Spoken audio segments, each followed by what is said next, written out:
नमस्कार. छायाज रेसिपीजमध्ये आज आपण बेसन आणि रवा यापासून खूपच मस्त असा नाश्ता बनवणार आहोत. तर यासाठी इथे मी 1 कप रवा घेतला आहे. तर इथे मी बारीक रवा घेतला आहे. तुमच्याकडे जर बारीक रवा नसेल तर जाड रवा एकदा मिक्सरमध्ये फिरवून मग तो घ्या. यानंतर 1 कप बेसन घ्यायचं आहे. बेसन आपल्याला चाळून घ्यायचं आहे. जर तुम्ही वाटीने मोजत असाल तर 1 वाटी रवा आणि 1 वाटी बेसन तुम्हाला इथे घ्यायचं आहे.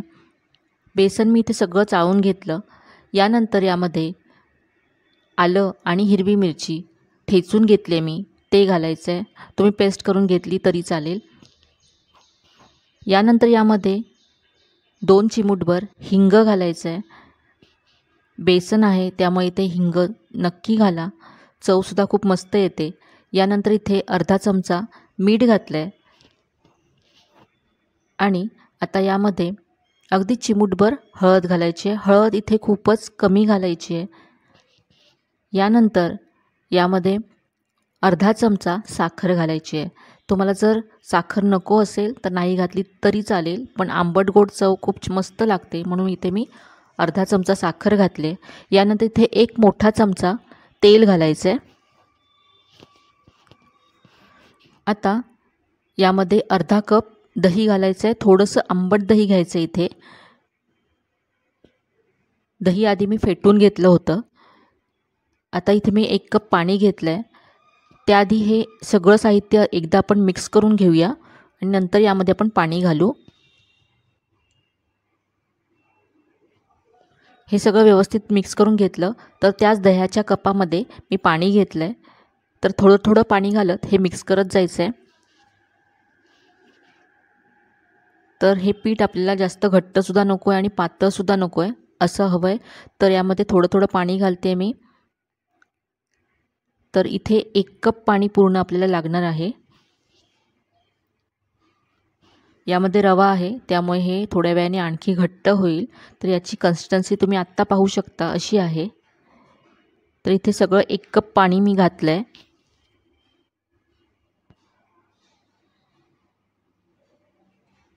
तर हे सगळं असं व्यवस्थित मिक्स झालं आहे, पाहू शकता.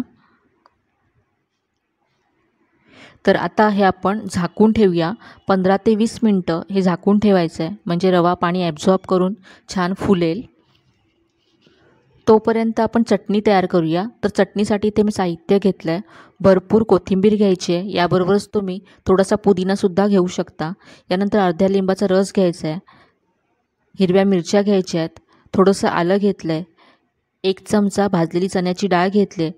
चण्याची डाळ नसेल तर तुम्ही घरी कुठलीही शेव असेल तर ती घेऊ शकता. यानंतर चवीप्रमाणे मीठ घेतलं आहे. आता हे सगळं साहित्य मिक्सरच्या भांड्यामध्ये काढून घेऊया आणि पाणी घालून याची चटणी वाटून घेऊया. तर थोडीशी पातळसर याची चटणी बनवून घ्यायची आहे. तर इथे पहा चटणी वाटून तयार आहे. रंगसुद्धा खूप मस्त आला आहे चटणीला. तर बाऊलमध्ये चटणी काढून घेऊया. तर आपली मस्त अशी चटणी तयार आहे. आता आपण पुढची कृती करूया. तर आपण जे पीठ झाकून ठेवलं होतं इथे 20 मिनटं झाले आहेत, पाहूया. तर रव्याने पाणी पहा ॲब्झॉर्ब केलं आहे आणि हे आता घट्ट झालं आहे. तर यामध्ये आणखी पाणी घालावं लागेल. तर इथे मी आणखी साधारण 2 चमचे पाणी यामध्ये घालते. तर पाण्याचं प्रमाण हे कमी जास्त लागू शकतं, पण तुम्ही याची कन्सिस्टन्सी पहा. असं पीठ आपल्याला हवं आहे. तर हे पीठ आता अगदी परफेक्ट आहे. घट्टसुद्धा नाही आहे आणि जास्त पातळसुद्धा नाही आहे.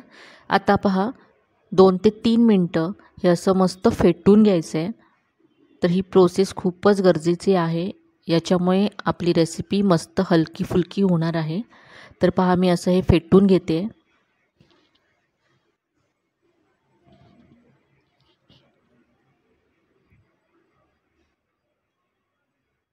तर हे पीठ आता तयार आहे.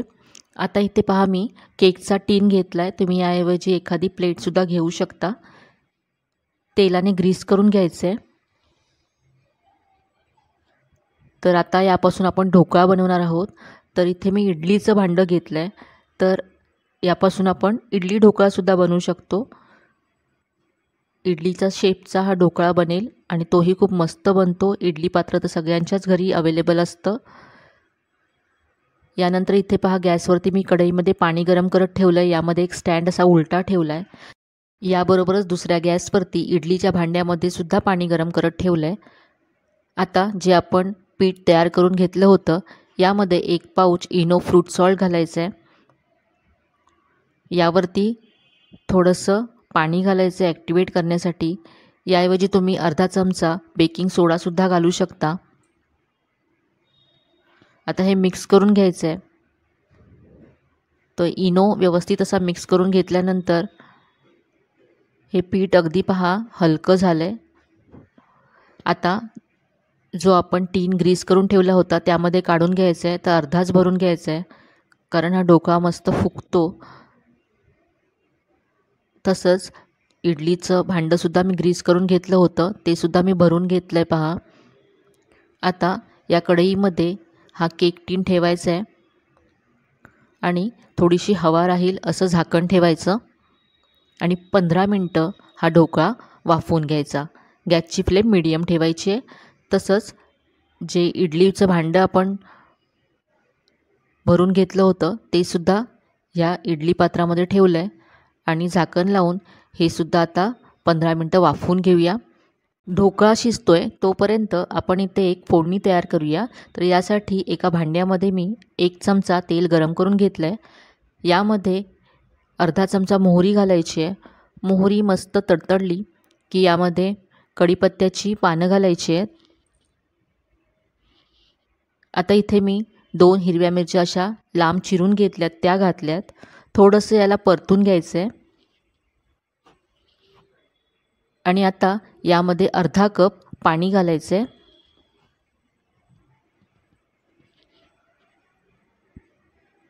पाण्याला उकळी काढून घ्यायची आहे. पाणी उकळतं आहे तोपर्यंत यामध्ये अर्धा चमचा मी साखर घातली आहे आणि पाव चमचा यामध्ये मीठ घालायचं आहे आणि आता पाण्याला उकळी काढून घ्यायची आहे म्हणजे साखर विरघळेल. तर आता पहा पाण्याला मस्त उकळी आली आहे. गॅस बंद करायचा आहे आणि फोडणी थंड करून घ्यायची आहे. इथे पहा 15 मिनटं झालेत. ढोकळा झाला आहे का आपण पाहूया. तर पहा ढोकळा मस्त शिजला आहे. तर सुरी घालून आपण चेक करूया. तर अशी सेंटरला सुरी घालायची आहे आणि पहा अगदी क्लीन आहे सुरी म्हणजे ढोकळा मस्त शिजला आहे. तर आता हा आपण थंड करून घेऊया आणि आपण जो इडलीच्या भांड्यामध्ये ठेवला होता ते पण पाहूया. तर हा इडली ढोकळासुद्धा आपला मस्त शिजला आहे पहा. आकाराने दुप्पट झाली ही इडली. तर आता आपण ही सुद्धा थंड करून घेऊया. तर हा आपला ढोकळा तयार आहे. पूर्ण थंड झाला आहे. तर आता आपण काढून घेऊया. तर याच्या आधी कडा मोकळ्या करून घ्यायच्या.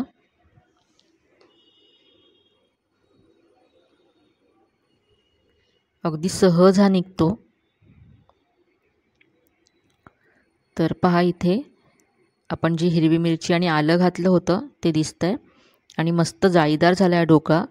तर हा असा उलटा ठेवला आहे मी आणि तसंच आपण जी इडली बनवली होती तीसुद्धा आपण काढून घेऊया. तर इडली पात्रामध्येच तुम्ही हा सहज ढोकळा बनवू शकता आणि अगदी मस्त जाळीदार होतो पहा. याची जाळी तुम्ही पाहू शकता.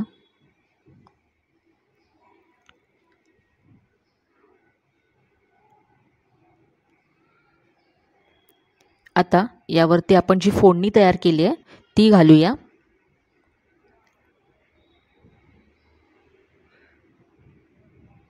तर हा ढोकळा आपल्याला उलटा ठेवायचा आहे आणि मग ही फोडणी घालायची आहे म्हणजे तो भरपूर अशी फोडणी ॲब्झॉर्ब करतो. तर याच्यातली अर्धी फोडणी आपण या ढोकळ्यावरती घालूया आणि अर्धी फोडणी आपण ज्या इडल्या बनवल्यात त्यावरती घालूया. तर मस्त अशी फोडणी पसरवून घ्यायची म्हणजे हा ढोकळा आतपर्यंत अगदी सॉफ्ट होतो.